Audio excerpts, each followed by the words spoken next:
Good evening. Welcome to the 7 o'clock English news from the Sultanate of Oman Television. First, the headlines. The General Secretariat of the Council of Ministers announced that registration opens tomorrow Sunday for the Together Forward Forum, continuing until 28th of December.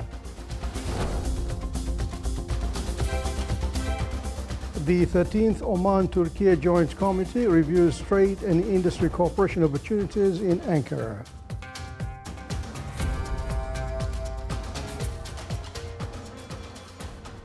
The Ministry of Commerce, Industry and Investment Promotion said the comprehensive Oman-Indian Economic Partnership Agreement opens new opportunities for trade and investment.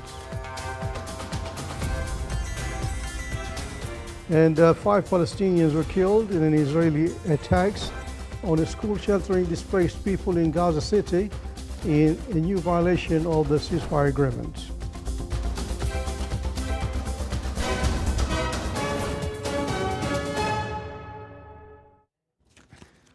Those are the headlines, and now the news in detail. The General Secretariat of the Council of Ministers announced the start of the registration for participation in the 4th edition of the Together Forward Forum, beginning tomorrow and continuing until December 28th. The Together Forward Forum, to be held on February 8th and 9th, 2026, aims to solidify community partnership in decision-making to achieve national aspirations to progress and prosperity.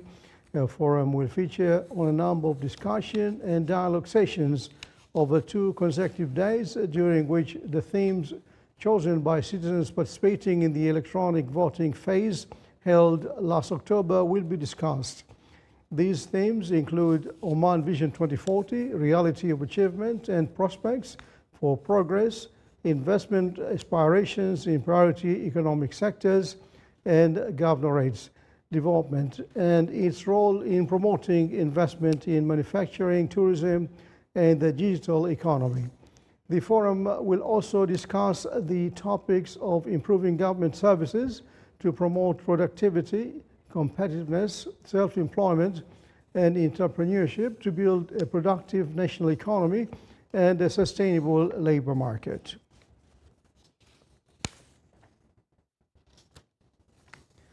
The 13th session of the Omani-Turkish Joint Committee discussed in Ankara the prospects for trade, investment, and industrial cooperation, and strengthening the partnership between the Sultanate of Oman and the Republic of Turkey. The committee reviewed the current state of bilateral trade, ways of diversifying traded goods, and how to increase investment between the 2 countries, in addition to activating the role of business councils, forums, and exhibitions. Separately, the Ministry of Commerce, Industry and Investment Promotion held a roundtable discussion with a number of Turkish investors to enhance investment partnership and explore opportunities for economic cooperation between the 2 countries. The Omani side was headed by His Excellency Qais bin Mohammed Al Yusuf, Minister of Commerce, Industry and Investment Promotion. The Ministry of Commerce, Industry and Investment Promotion clarified that the Comprehensive Economic Partnership Agreement between the Sultanate of Oman and the Republic of India represents a new milestone in enhancing trade exchange, facilitating access to goods and services, attracting quality investments, and expanding cooperation in priority sectors between the 2 friendly countries. The Ministry indicated that under the agreement, the Sultanate of Oman achieved a high level of trade liberalization, reaching 97.4% of total Omani goods based on the volume of existing exports. Total market access to India reached approximately 77.8%, with special liberalization for a number of goods of strategic importance to national industries. In return, the Sultanate of Oman granted India a gradual customs liberalization plan according to clear timetables, reaching a level of 99.22%, consistent with national economic objectives and policies for protecting local industries. The ministry emphasized that the agreement gave special attention to protection national industries by including provisions related to anti-dumping measures, countervailing measures, safeguarding measures, and balance of payments protection mechanisms, in addition to emphasizing the continued application of national system related to harmonization.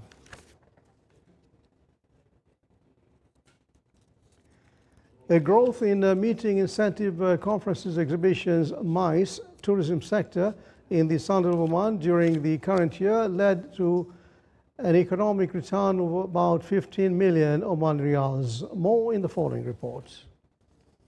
Notable achievements in the incentive and conferences tourism sector in the Sultanate of Oman during the current year were seen, which led to an economic return of about 15 million Omani riyals. This has been accomplished through the attraction of more than 100 groups and 24 conferences, reflecting the efforts of the Ministry of Heritage and Tourism in developing the business tourism sector. This is part of the ministry's plan to enhance Oman's position on the global tourism map and contribute toward achieving the goals of Oman Vision 2040.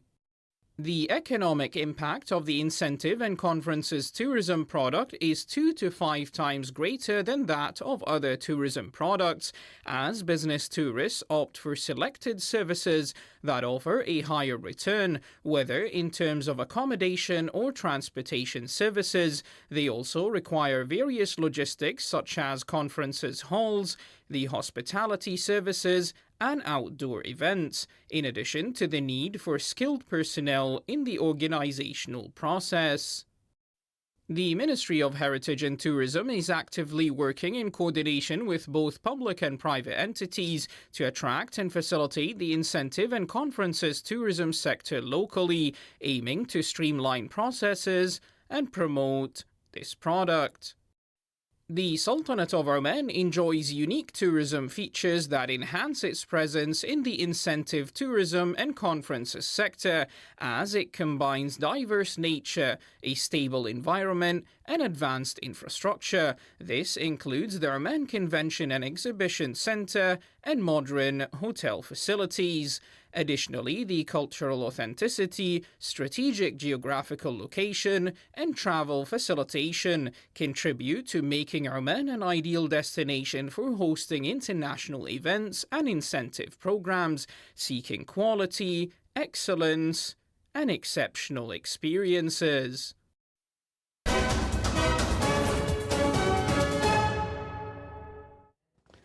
In another violation of the ceasefire agreement, Palestinians held a funeral this morning of 5 people killed in an Israeli attack on a school sheltering displaced people in Al-Tufah neighborhood east of Gaza City. The Palestinian Civil Emergency Service said in a statement that most of those killed were children, and added that a number of wounded had been transferred to hospitals for treatment. The Civil Emergency Service said they were only able to recover the bodies after the United Nations Office for the Coordination of Humanitarian Affairs coordinated with the Israelis. The IDF said in relation to the attack that a number of what is said were suspicious individuals had been identified in common structures outside the designated ceasefire line, and its troops fired at them. With those 5 killed, the number of Palestinians killed by Israeli fire rose to 400 since the ceasefire began in October, according to the Health Ministry.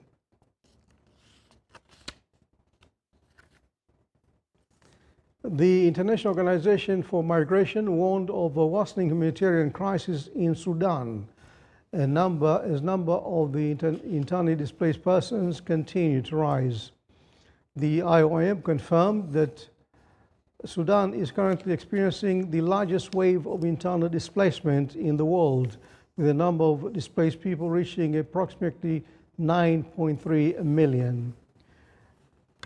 The UN agency expresses concern about the deteriorating situation in Kordofan, which has recently witnessed rapid waves of displacement, with more than 50,000 people displaced since late October, most of them women and children, despite the threats they face during their displacement.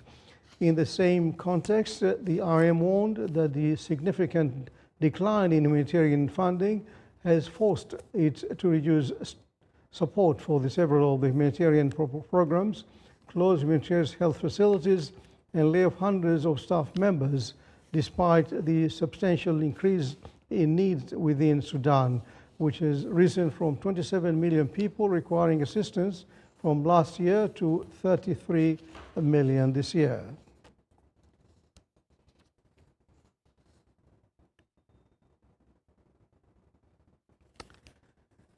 The U.S. President Donald Trump told a rally in North Carolina on Friday that he had ordered a massive strike on Islamic State targets in Syria after a suspected attack by a group that killed 3 U.S. military personnel last week. And I'm also pleased to announce that just 2 hours ago, we hit the ISIS thugs in Syria who were trying to regroup after their decimation by the Trump administration 5 years ago. We hit them hard. I ordered a massive strike on the terrorists that killed our 3 great patriots last week. 2 soldiers, 1 interpreter, all great people. And it was very successful. It was precision. We hit every site flawlessly, and we are restoring peace through strength. We're all over the world. Still to come, a news bulletin. Omani wooden doors record history through inscriptions.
The Village of Happiness Carnival was officially launched to mark the International Day of Persons with Disabilities, bringing together children with disabilities and their families in a vibrant celebration of inclusion, empowerment, and community partnership. The event was held under the patronage of His Excellency Dr. Khamis bin Saif Al-Jabri, Chairman of the Oman Vision 2040 Implementation Follow-up Unit, and we have a report on that. My name is El Bara. That's all I'm going to say about my name. I'm 20 years old. I came here for some kind of performance that I'm going to do. Very kind of you to want to interview me. I have some things to say about autism, how autistic people should be accepted. Thank you very much. That message set the tone at the Village of Happiness Carnival, where more than 2,000 children with disabilities and their families gathered to mark the International Day of Persons with Disabilities. Organized by Her Highness Sayyida Hujayja bint Jafar Al Saeed, the carnival became a space for awareness, learning, and culture, placing inclusion at the heart of every activity. We're so pleased that we are organizing Village of Happiness with the collaboration of Civil Aviation Club, and we are celebrating the International Day of People with Disability. This carnival is not only for entertainment. We have a lot of different activities going on. We have educational, awareness, and social activities. Over 2 days, participants took part in more than 30 free and accessible activities, with most actively engaged demonstrating creativity, confidence, and productivity. We are proud to be here to participate in this carnival, a carnival that is taking care of a special group that needs a lot of care and a lot of solidarity from all the Omani communities, from the people up to the highest officials. And I am proud that Oman Vision 2040 is taking care of these people and providing all services needed, not only health, but social, economic, and others, to make them effective in their communities. The event reflected the values of Oman Vision 2040, promoting social inclusion and equal opportunities while supporting Omani small and medium enterprises, including business run by persons with disabilities. The Village of Happiness Carnival turned a celebration into meaningful inclusion. Abdullah bin Ahmed al-Rubi'i, Sultanate of Oman Television, Muscat. Wilaya of Bahla last week played host to a poetry night that brought towards the forefront as poets gathered to recite verses echoing themes of the homeland, wisdom and love through its measured rhythms and expressive delivery. The poets wove emotions with reflection, offering the audience a literary experience that balanced artistic depth with cultural meaning. Held under the patronage of Sayyida Wafa bint Hilal al-Busaidi, the evening reflected continued support for cultural initiatives that nurture creativity and safeguard Omani poetic heritage. The event attracted a strong audience of poetry enthusiasts, reaffirming poetry's role as a living platform for expressions, dialogue, and cultural connection within the Omani society.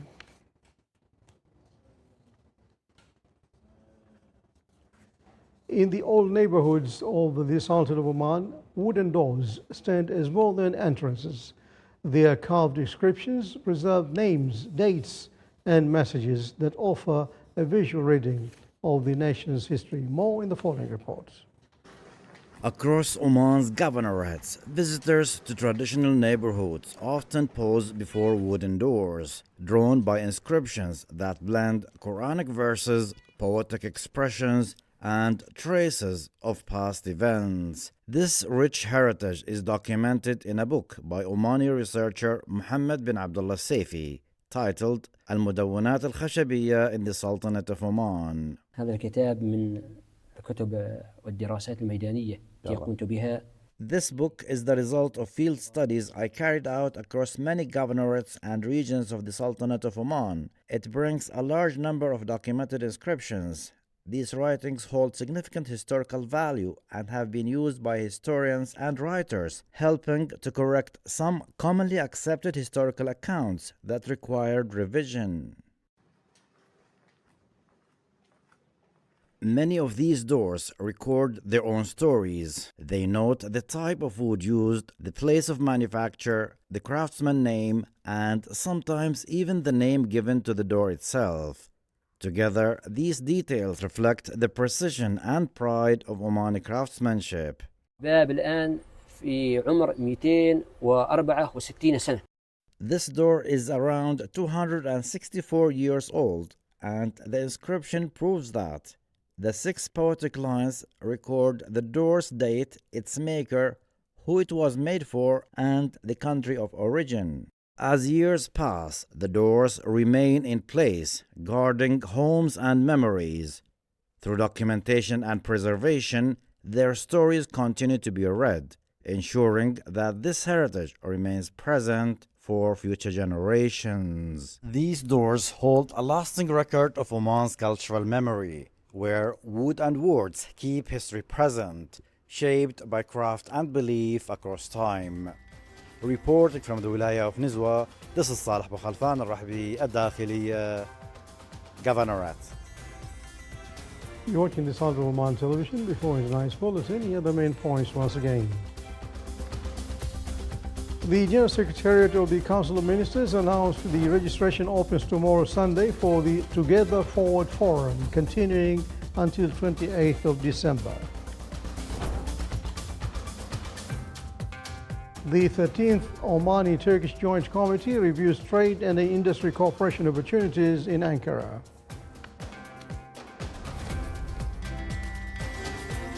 The Minister of Commerce, Industry and Investment Promotion said the comprehensive Oman-India Economic Partnership Agreement opens new opportunities for trade and investments. And 5 Palestinians were killed in an Israeli attack on a school sheltering displaced people in Gaza City in a new violation of the ceasefire agreement. And with that, we come to the end of tonight's news bulletin. From all of us here in the newsroom and the studios, enjoy the rest of your weekend. Good night.